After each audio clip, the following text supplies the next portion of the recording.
नमस्कार. सुखी जीवनाचा मंत्र डॉक्टर विजय दहीफळेंसोबत या विशेष कार्यक्रमामध्ये आपलं सगळ्यांचं मनपूर्वक स्वागत करतो. शेती करण्याआधी शेतकरी जमीन नीट नांगरून तिची सगळी मशागत करून ठेवतो. मुलगी वयात येण्यापूर्वी किंवा स्त्री म्हणून तिचं जीवन हे निसर्ग नियमाप्रमाणे सुरू होण्यापूर्वी तिच्या मनाची त्यासाठी तयारी करणं, तिच्या मनाची एक मशागत करून ठेवणं हे मुख्यतः मुलीच्या आईचं, मोठ्या बहिणीचं आणि शाळेतल्या तिच्या शिक्षिकेचं काम असतं. मुलाची पौगंडावस्था आणि मुलीचं यौवनातलं पहिलं पाऊल हे त्यांच्या जीवनातलं अत्यंत महत्त्वाचे टप्पे आहेत. मुलांना याबद्दल सांगणारे सगळेच जण असतात. भाऊ असतो, मित्र असतात.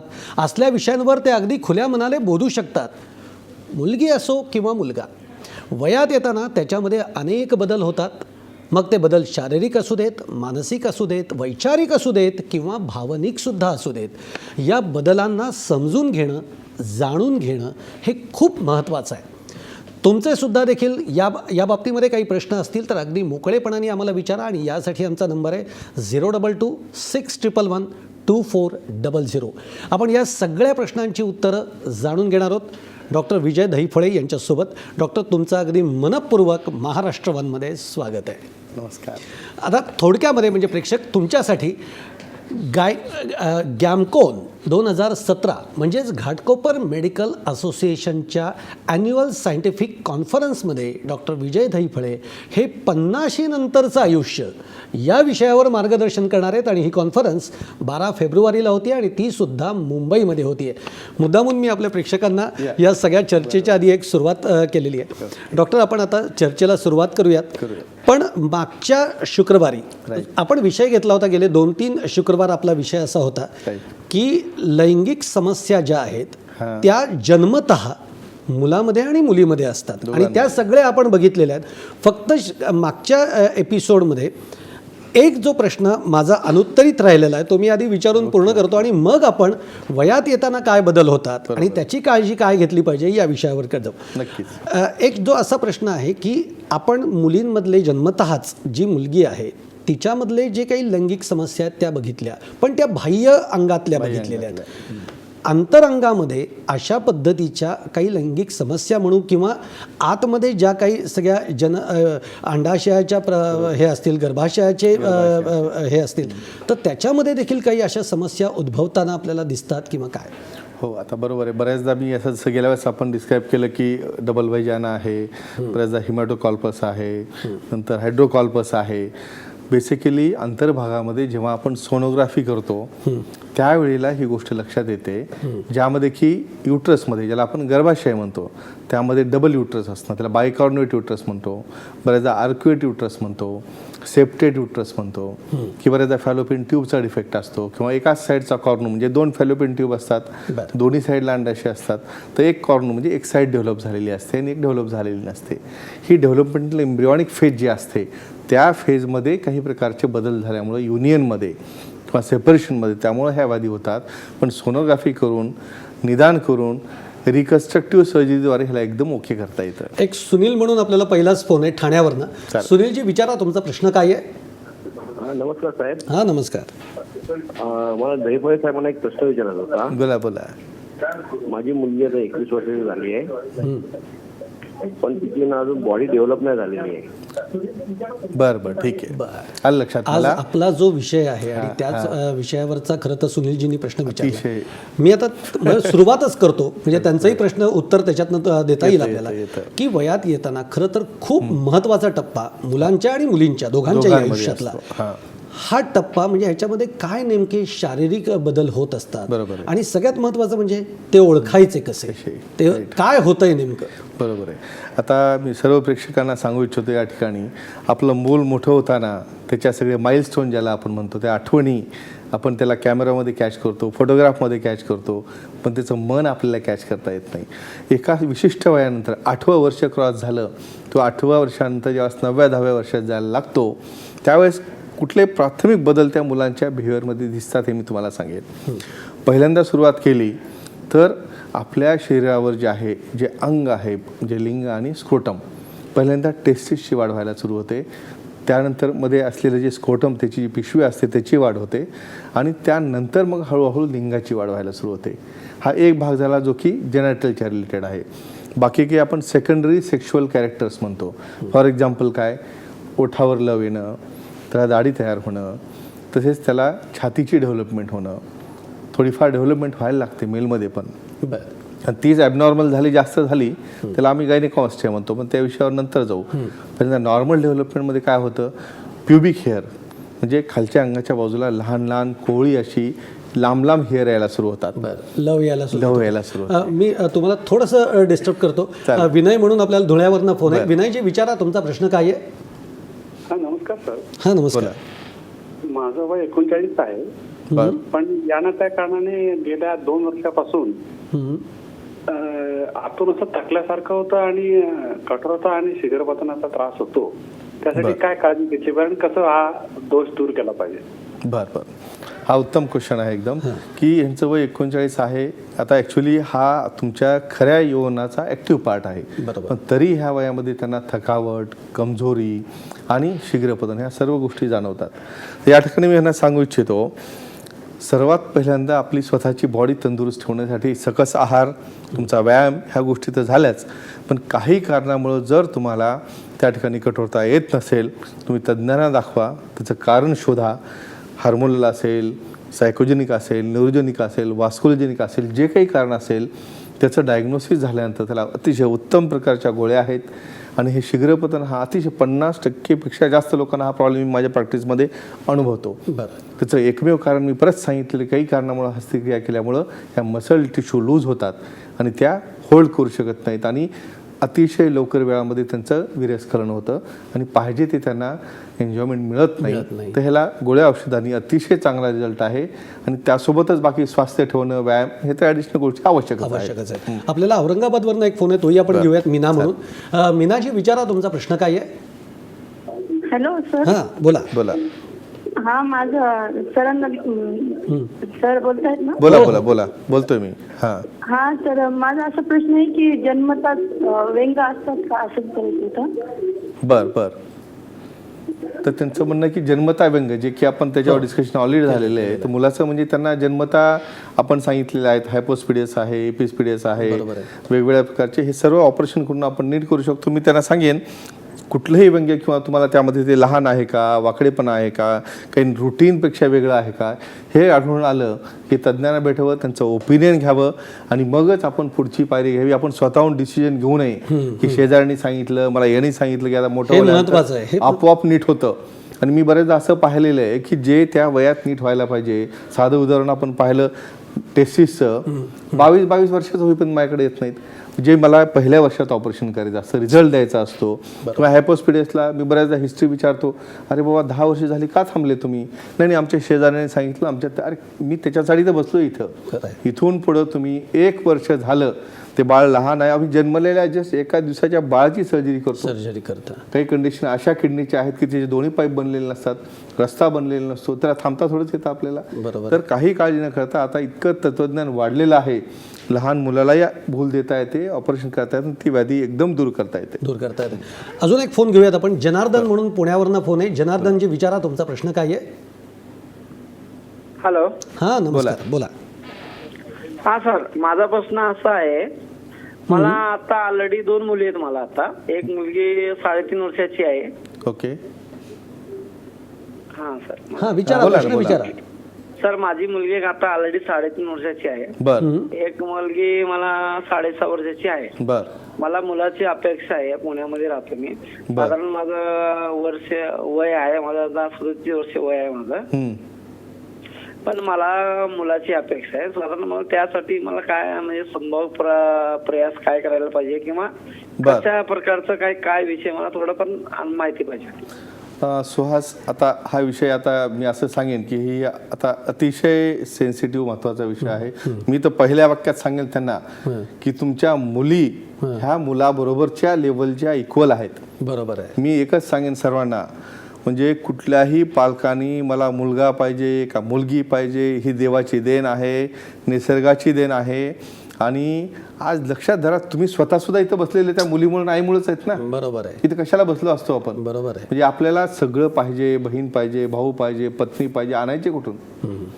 मी तर सांगेन ह्यांना, तुम्ही काही तुमच्या म्हणजे आयुष्यामध्ये लक्ष्मी घरात आलेल्या 2 लक्ष्मी आहेत काय, देवाच्या दयेनं तुम्हाला आणखी जरी तिसरी लक्ष्मी झाली तर मला काही वाटणार नाही. बरोबर. पण मुलगा पाहिजे किंवा मुलगी पाहिजे, हे की आपण जादूगार नाहीत किंवा कसल्या प्रकारचं असं टेक्निक त्या ठिकाणी अवेलेबल नाही ज्यामुळे की असं करता येतं.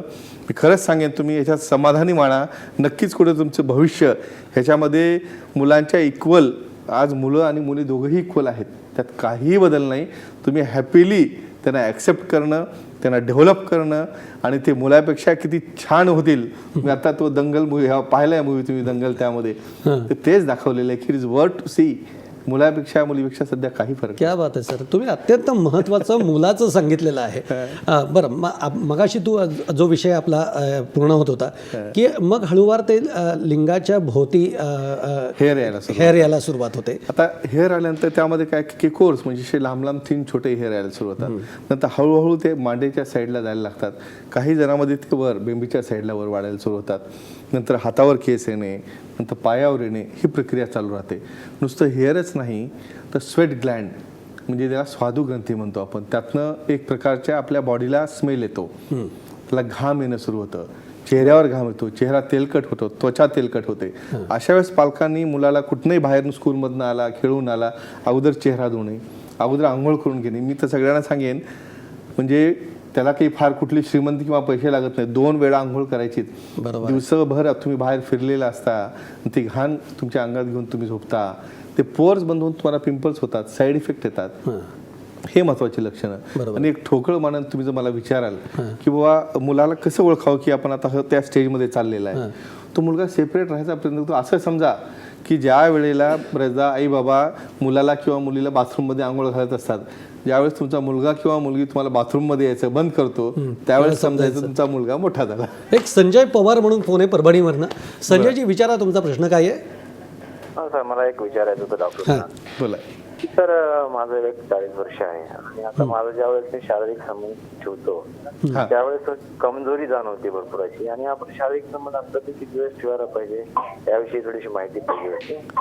आणि सरांना एक विचारायचं होतं की सर, हे शीघ्रपतन हे अर्थात लवकरच ज्यावेळेस आपल्याला पण शारीरिक संबंध असतो त्यावेळेस लवकर शीघ्रपतन होतं, त्यामुळे कदाचित असं वाटतं की आपल्या इच्छा पूर्ण झाल्या नाही, त्याविषयी आपण काय म्हणतो?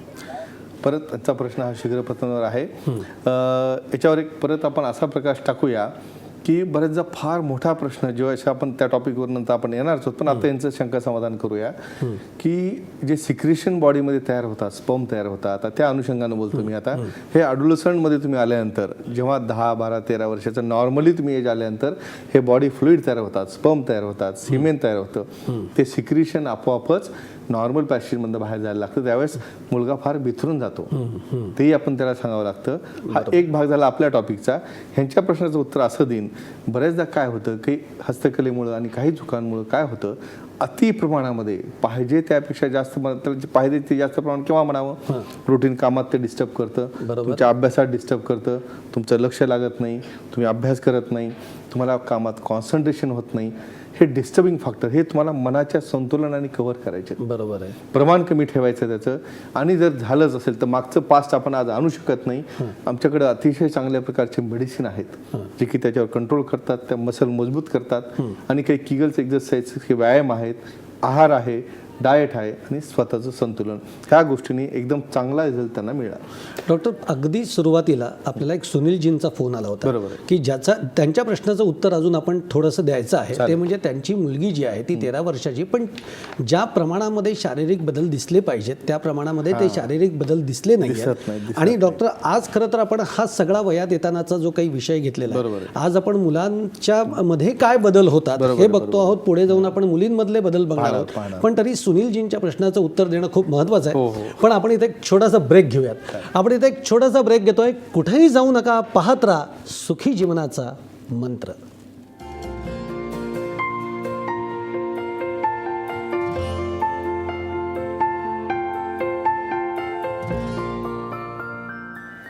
ब्रेक नंतर आपलं स्वागत आहे.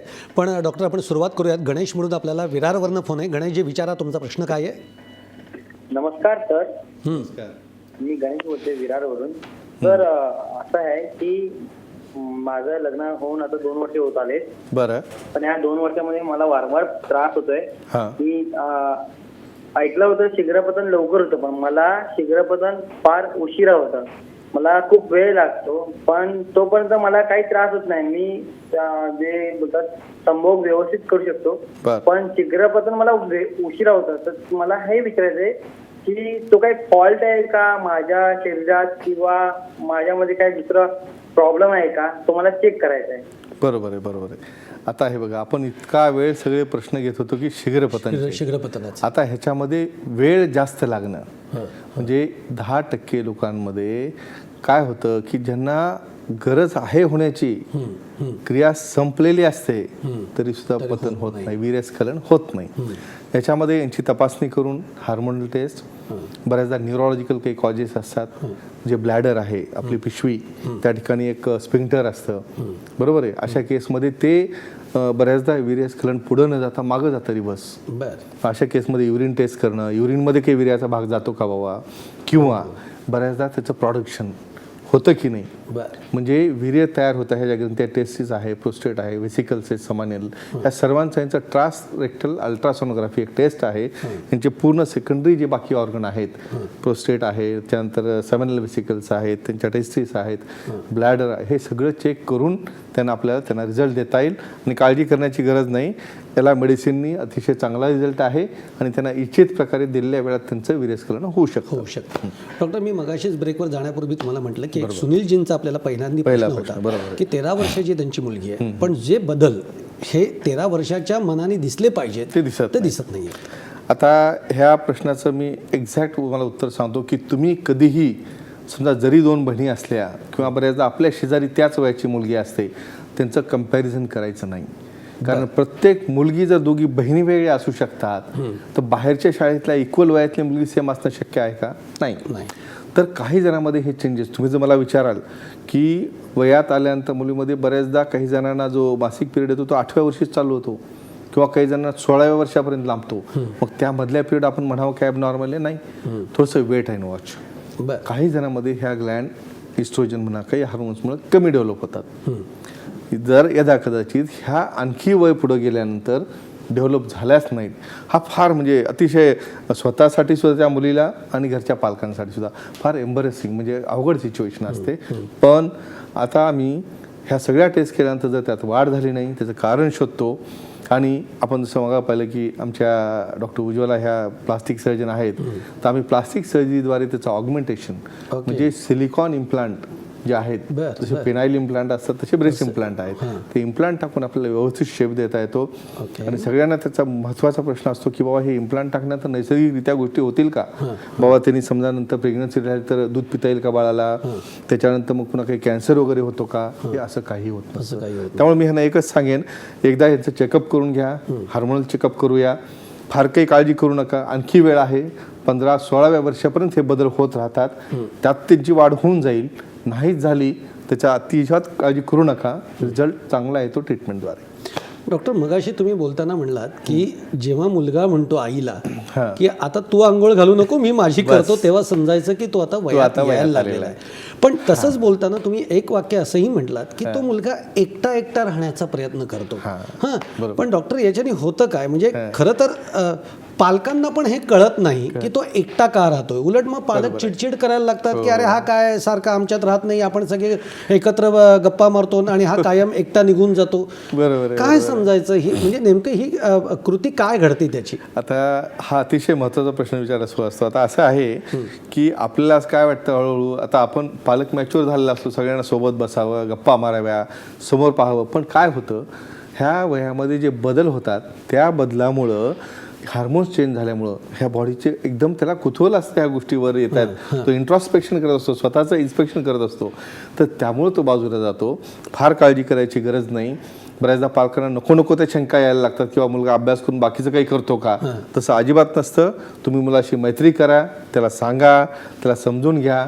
त्या हार्मोन्समुळे चिडचिडेपणा त्यात आला असतो, त्यालाही समजून घ्या आणि ते नॉर्मल बदल आहेत, काळजी करू नका. आपल्याला रायगडवरनं अहिर जगताप म्हणून फोन आहे. अहिरजी, विचारा तुमचा प्रश्न काय आहे? Hello sir. हां, नमस्कार. सर माझा एक प्रश्न असा आहे, हां मी आणि जगताप रायगडवरून बोलतोय. माझं एज आता 29 आहे हं. आणि माझं लग्न वगैरे काय झालं नाही. माझं लिंग लहानपासून लहान आहे. एक आल्यानंतर 2.5 ते 3 इंचाच्या आसपास जातोय आणि मला लिंगामध्ये जरा कमजोरी जाणवते आणि सेक्शन होते आणि अंडकोशी विरळ चालू होत नाही. बर सांगितलं मी लिंगाचा आकार लहान आहे. इव्हन त्यांचं म्हणणं असेल लिंगाचाही आकार लहान आहे, कमजोरी पण बाकीचाही आहे. लहान आहे, कमजोरी पण आहे. तुम्हाला सांगतो ही ह्या प्युबर्टीची अशी डेव्हलप होत असताना कुठंतरी काहीतरी ॲबनॉर्मल जेव्हा गोष्टी घडतात ज्यामुळे की लिंग त्या साईज एवढं वाढत नाही किंवा बरोबर टेस्टिसची ग्रोथ होत नाही, ह्याचं कारण आपल्याला पाहावं लागतं. कोण टेस्टोस्टेरॉन, FSH, LH, प्रोलॅक्टिन हे सगळं हार्मोन यांचा प्रोफाईल करायला लागेल. एक्झामिनेशन, कलर डॉपलर स्टडी हे पाहायला लागेल आणि रिक्वायर्ड जे समजा डिफिशियन्सी असेल, हार्मोनल असेल, हार्मोनल किंवा आणखी काही वेगळं आहे का हे मला एक्झामिनेशन चेक केल्याशिवाय कळत नाही. काही सर्जिकल कारणही असतं, जसं मागच्या वेळेस आपण बरीड पेनिस वगैरे पाहिलं तसं आहे का पाहावं. त्यांचं एक स्वतःचं एकदम त्यांचं डिप्रेशन एक प्रकारचं त्यांना एकदम नैराश्य आलेलं आहे. बघून हे पूर्ण नीट करता येतं मी असं सांगेन. त्यांनी काळजी करू नये, तज्ज्ञ डॉक्टरांना दाखवावं, त्याचं व्यवस्थित निदान करावं आणि ट्रीटमेंट घ्यावी. याला रिझल्ट एकदम उत्तम आहे. डॉक्टर तुम्ही हार्मोन्समधले बदल सांगताय मगापासून. हार्मोनल बदल म्हणजे काय, नेमकं काय घडतं म्हणजे? आपल्या पिट्युटरी नावाची एक ग्रंथी असते आपल्या ब्रेनमध्ये. ह्या वयात यायला सुरू झाल्यानंतर त्याचे जे कंट्रोल बाकीचे सगळ्या बॉडीवरच्या ओव्हरीज आहेत, बाकीच्या टेस्टीज आहेत, ह्याच्यावर त्याचं कंट्रोल असतं. ते जे स्राव त्यातनं तयार होतात, टेस्टोस्टेरॉन ज्याला म्हणतो, त्या स्रावामुळे आपल्या शरीरावर केस येणं, त्याला सेकंडरी कॅरेक्टर येणं, चेस्टवर पण थोडंसं चेस्ट तयार होणं, त्या ठिकाणी हेअर येणं, आवाजात बदल होणं. बरेचदा आपण म्हणतो आता मुलगा मोठा झालाय, आवाज घोगरा येतोय, पण त्याला बरेच जण असं होतं की काही त्याला सर्दी झाली का, ENTला नेऊन दाखवू का, असं काही घाई करायची गरज नाही. तुम्ही हे बघा, हे 8 वर्ष ते 15 वर्ष हा ऑब्झर्वेशन पिरियड असतो. साधारणतः त्वचा तेलकट होणं किंवा घाम यायला लागणं ही पण लक्षणं त्याच्यामध्ये येतात. हां, हार्मोनल बदलामुळे काय होतं, ज्या आपल्या स्वादू ग्रंथी असतात त्या सिक्रिशन तयार करायला लागतात आणि एक नॅचरली त्या आपल्या छिद्रातनं ते बाहेर येतात आणि एक स्मेल लागतो बॉडीला. ते सुद्धा हार्मोनल चेंजेस आहेत.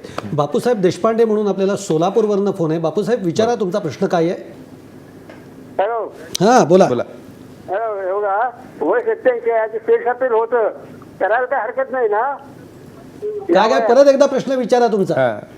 या वयात प्रश्न हाच आहे, करायला काय हरकत नाही ना? वय 87 आहे, त्याचा इफेक्ट काय शरीरावर होईल का? 87 वय आहे. हा, वय 87 डॉक्टर, म्हणजे तुम्ही जे पहिल्यापासून जे म्हणता आहात की 50 नंतरची जी सुरुवात आहे, तर त्यांचा प्रश्न असा आहे की वय 87 आहे, करायला काही हरकत नाही ना? अजिबात हरकत नाही. मी सांगितलेलं आहे ना, काय भावना, बॉडीतले हार्मोन, तुमचे जोपर्यंत तुमची फिजिकल फिटनेस आहे, तुम्ही उठणं, बसणं, चालणं, सगळ्या ॲक्टिव्हिटी तुम्ही करू शकता ॲक्टिव्हली, तोपर्यंत तुम्ही हे सगळं काही तुमचं पर्सनल लाईफ हे एन्जॉय करू शकता. आणि परत again I will come back, हे करत राहिलं तरच तुम्ही आणखी हे मेंटेन करू शकता. बरोबर आहे. म्हणजे तुम्हाला जे हार्मोन बॉडीत बनणारे आहेत, जे प्रकारचे स्राव तयार होतात, स्पेसिफिक त्या वेळातच बनतात. बरोबर. त्यातनं जे तुम्हाला एक प्रकारचा योगा आहे हा. आपण पुरातन काळापासून पाहत आलेलो, त्याची सगळी पूर्ण एलोरा, अजंठा, खजुराहो का त्यांनी दाखवला असेल, का प्रेझेंट केला असेल, ते आपल्या बॉडीसाठी. नाही तर फक्त देवाने आपल्याला जेवण करणं आणि आराम करणं एवढ्याच गोष्टी दिल्या असत्या. ह्याचा कुठंतरी नैसर्गिक संबंध आहे. म्हणून तुमचे ह्याच्यामुळं फायदा काय, हार्टच्या कंडिशन आहेत, बॉडीच्या आहेत, प्रोस्टेट आहे, ह्या गोष्टी व्यवस्थित मेंटेन राहतात. आणि प्रॉपर सल्ला घेऊन डॉक्टरांचा, तज्ज्ञांचा, त्यांनी पुढचं मार्गदर्शन आमच्याकडनं घ्या. डॉक्टर, वयात येताना हा विषय घेऊनच आपण आता बोलतो आहोत. मुद्दा असा आहे की आता आपण वयात येताना मुलांच्या बाबतीमध्ये बोलत असतो. मुलांच्यामध्ये जे शारीरिक बदल घडणार आहे त्याच्यावर आपण बोलतोय. पण या शारीरिक बदलांबरोबर त्याचं भावनिक विश्व आहे, त्याचं वैचारिक विश्व आहे, त्याचं बौद्धिक विश्व आहे, त्याचं मानसिक विश्व आहे. याच्यामध्ये कशा पद्धतीचे बदल होत जातात? मी आता सांगेन, जेव्हा आणि थोडक्यामध्ये म्हणजे हे कसे होत जातात आणि याच्यामध्ये पालक, शिक्षक, मी अगदी सुरुवातीला असं म्हणलं, ही प्रत्येकाची सोसायटीतली जबाबदारी आहे. तर त्या पद्धतीने ती जबाबदारी म्हणून नेमकेपणाने काय पार पडली पाहिजे? आता बघा, यामध्ये हे जे वय आहे तुमचं 5 वर्ष ते 15 वर्ष, ही जडणघडण जी म्हणतो. आपण एक शेवटचा फोन घेऊया. डॉक्टर विजय कांबळे म्हणून अंबेजोगाईवरून फोन आहे. विजयजी विचारा, तुमचा प्रश्न काय आहे? हॅलो. हां बोला. बोला. हा सर, नमस्कार. नमस्कार, बोला. हा सर, मी अंबेजोगाईवरून बोलतोय. बोला. हा सर, ते बाहेर मेडिकलवर जे औषध वगैरे कट झाला फोन. आता यांचा प्रश्न एवढाच मला कळला. हां मेडिकल स्टोअरला जाऊन डॉक्टरला न विचारता काही XYZ नावाच्या काउंटरवरूनच गोळ्या घेऊन खात जाव्या का? आता मी आता पुढे उत्तरादार सांगतो. तर मी सर्वात महत्त्वाचं सांगेन, सल्ला घेतल्याशिवाय कुठल्याही प्रकारचं मेडिसिन हे अजिबात घ्यायचं नाही. एकच वाक्य. डॉक्टर कारण जर तिचं नाही कळलं, त्याचं एज आहे, त्याचं जाहिरातबाजी अगदी आकर्षित करणाऱ्या जाहिरातबाजी, म्हणून तर आपण ह्या ठिकाणी बसलोय की त्याला काय काय आहे, डायबिटीस आहे, BP आहे, आणखी काही आजार, सगळ्याच गोष्टी त्याच्याबरोबर चेक करायला पाहिजे. नाही तर मग काय होतं, काहीतरी कॉम्प्लिकेशन होऊन बसतात त्यामध्ये. तर म्हणून डॉक्टरांचा सल्ला घेऊनच मेडिसिन घ्यावेत, अन्यथा घेऊ नये. आपला जो विषय चालू आहे की बदल होतात म्हणजे सगळ्या स्तरांवरचे होतात. बरोबर आहे. आणि मग त्याच्यामध्ये पालकाची भूमिका, सोसायटीतल्या लोकांची भूमिका, शाळेतल्या शिक्षकाची भूमिका ही कशा पद्धतीची राहायला पाहिजे? आता तुम्हाला सांगतो की आपण आपल्या धावपळीच्या जीवनामध्ये सकाळी मुलाला आंघोळ घालणं आणि संध्याकाळी आल्यानंतर त्याला पाहणं याच्यापेक्षा जास्त वेळ देता येत नाही. आपली मुलं टीचर सोबत जास्त असतात, पण पालक पण किती वेळ देणार? एका वर्गामध्ये 25, 30, 40 मुलं असतात. मी एकच सांगेन त्यांना, घरी जेव्हा केव्हा आईवडिलांना वेळ मिळेल, जेव्हा केव्हा त्यांना त्याचं ज्ञान देता येईल, तर आपला हा शो ह्याच्यासाठीच आहे. या सर्वांनी बसून ऐकावं, स्वतः तर डिस्कस करणार नाहीत. मुलगा हा मोठा व्हायला लागतो तसं त्याची शार्पनेस, वैचारिक क्षमता, तो तसं विचार करायला लागतो, काहीतरी प्लॅनिंग करायला लागतो. नंतर थोडंसं ते सेपरेशन जरी असेल तरी तो मोठा झाल्याचा त्याला अभिमान वाटतो. हे पालकांनी समजून घेऊन, आणि तो डिसिजन मेकिंग मध्ये पण उतरतो. तर ह्या ठिकाणी आपण बाकी पालकांनी, बाबा आता तू फार शहाणा झाला का, आता तू याचं काही शिकू नको, अशा टाईपचं न बोलता, बेटा तो सांगतोय त्याला ऍक्सेप्टन्स तुम्ही तयार करा. थोडंसं रिव्हर्स आहे, आता फ्रेंड व्हा, हळूहळू तुम्ही मित्र बनत चला. कमांडिंग जे आहे ते जाता तो कमांडिंग मध्ये येतो. That is nature by hormone, this is human nature. म्हणजे he start in reading the books, he start in friendship with the other partners, he start discussing, he start watching the TV. अशा प्रकारचे बदल होतात. That is a good part. बरेचदा हे नाही झाले तरी सुद्धा पालक येतात, माझ्या मुलाला हे काहीच होत नाही, काय करू मी आता? म्हणजे दोन्हीकडनं अवघड आहे. तर निसर्गाने दिलेल्या ज्या स्टेप्स आहेत, फक्त तुमचा वॉच ठेवा. मी एकच म्हणेन, तुम्ही फक्त फ्रेंडली बोला मनासोबत, बस मुलासोबत फ्रेंडली बोला. आणि खरंच हे विश्व इतकं नाजूक आहे की मुलांना समजून घेणं हे सगळ्या पातळ्यांवर हे अतिशय महत्त्वाचं आहे. डॉक्टर, वेळ आपला संपत आलेला आहे, त्यामुळे इथंच थांबायला लागतंय. खूप सारे प्रश्न आहेत, कारण वयात येताना हा असा टप्पा आहे की इथं प्रश्नांची जंत्री काही संपणार नाही आहे. त्यामुळे पुढच्या शुक्रवारी रात्री 10:30 वाजता आपण पुन्हा भेटणार आहोत. आणि वयात येताना काय पद्धतीचे बदल होतात, मग ते शारीरिक असू देत, मानसिक असू देत, भावनिक असू देत, आणि या सगळ्या प्रश्नांची उत्तरं आपण डॉक्टर विजय दहिफळे यांच्याकडनं घेणार आहोत. तेव्हा वाट बघूयात पुढच्या शुक्रवारची रात्री 10:30 वाजता पुन्हा भेटतोय. तोपर्यंत पाहत राहा महाराष्ट्रवाणी.